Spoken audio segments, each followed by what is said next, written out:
मैंने वो देखा जो मैं कभी भी नहीं सोच सकती थी। मैं सोच ही नहीं सकती थी कि मेरे साथ ये भी हो सकता है।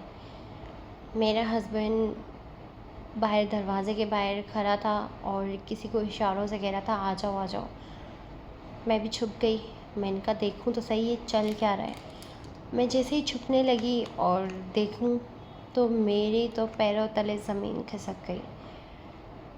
मेरे हस्बैंड किसी लड़की को लाए हुए थे और वो लड़की भी इतनी खूबसूरत थी, बिल्कुल मेरे हस्बैंड की एज की थी ना।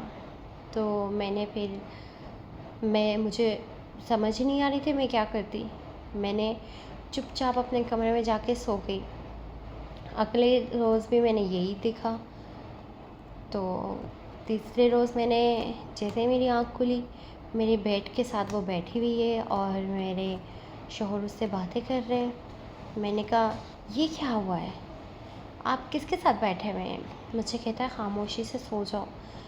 मैंने कहा क्यों सो जाऊँ, मुझे बताओ ये कौन है मेरे रूम में और इसको मेरे कमरे में लाने का मकसद क्या है? मुझे कहता है खामोशी से सो जाओ वरना मैंने तुम्हें खींच के देनी है। मैं सुनती रही। मैंने कहा नहीं, अब क्यों खामोश होना, जब मैं इतना कुछ बर्दाश्त कर रही हूँ उसके बावजूद भी मैं ये भी बर्दाश्त करूँ। तो उसने मुझे इतनी ज़ोर से